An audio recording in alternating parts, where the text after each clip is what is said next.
Julia here. It is the end of October, and you guys know what that means. It is almost time for Nanowrimo. For those of you who aren't familiar with Nanowrimo, Nanowrimo stands for National Novel Writing Month. It is a writing challenge where thousands of writers all around the world challenge themselves to write 1,667 words a day, totaling throughout the 30 days of November, 50,000 words.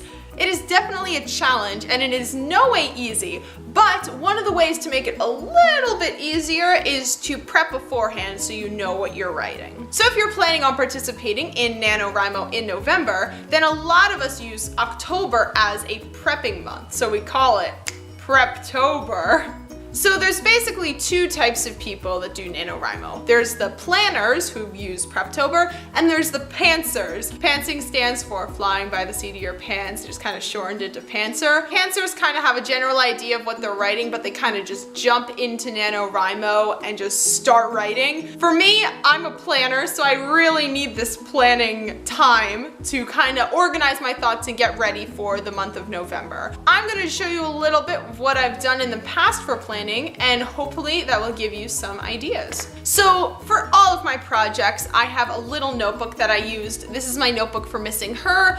I have a little notebook that I use to write down random snapshots or random ideas that I get, but once I'm sure that I'm going to be spending a lot of time on a project, I like getting individual notebooks just so I can separate my thoughts and make sure that everything is cohesive and doesn't get confusing. So what I like to do is very simple. If I'm breaking it down into chapters, I usually write down all the chapters that I have piece by piece and break it down that way so I can kind of know how everything's gonna work out. So that's what I'm planning on doing this year. So once I have all of my chapters laid out, I like putting little notes about any foreshadowing that I might want to include, any character arcs, if there are really important moments or really important objects that I need to put in a scene, I make sure to write them down here just so I know and I can go back and add it later. One thing that happened when I was writing Missing Her was I added foreshadowing in the beginning for this scene that I knew was gonna happen, and I flat out forgot to write the ending scene in the first draft. So I went through the book, and as I was reading it, I was like, wait a minute, there's no connection to the scene later on, like the foreshadowing stops and it doesn't continue. So, I mean, it wasn't a huge deal, I just added the scene because it flowed with the plot, but I needed to apparently make a bigger note of that scene because I just forgot to write it. So I also use this book to create a timeline. So for Missing Her, I have it according to dates, when I want the first round of beta reading to be done, when I want the cover design to be done, all that stuff. But for NaNoWriMo, I do it on a week-to-week basis. So I'll say week 1, I want the first part to be written, weeks 2 and 3, the second part, etc. Just so I can have a more general outline. Sometimes when you're completing a big project like this, you can kind of get stuck on the chapter numbers or on the word count and things like that, and you don't think about the big picture. So I like having a big picture idea so I can have general goals for myself. Even if I don't fit it exactly, I can kind of know where I'm going.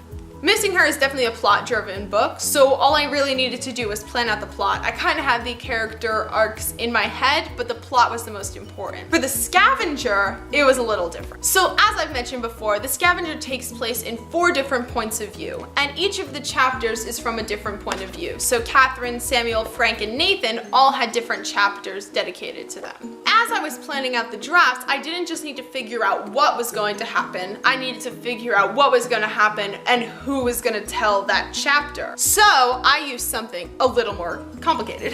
Okay, so this is what I used to format the Scavenger, and this is what I used to plan the Scavenger, and it really helped me in a lot of different ways. So I used a different colored post-it note for each point of view, and this helped me make sure that everything was cohesive and that all of the plot points that needed to be from certain characters' point of view were from that point of view. I didn't want any back-to-back chapters that were told from the same point of view, but there were certain scenes that needed to be from one character's point of view. So this helped make sure that everything went according to plan and everything was the way I wanted it to be. I also included at the top pictures of all of my characters, so this helped remind me if I needed to find, if I needed to mention their hair color or eye color. I made sure that I had all the information up here. By the time I got really deep into edits, I had memorized it all, but in the beginning it was nice to have that to fall back on, so I had it all in one place. All I needed to do was glance at it, figure out what feature I needed, and we were good to go. So if you're writing something from more than one point of view, I recommend doing something like I did with the scavenger, just to make sure that not only does your plot flow, but you also know who is doing what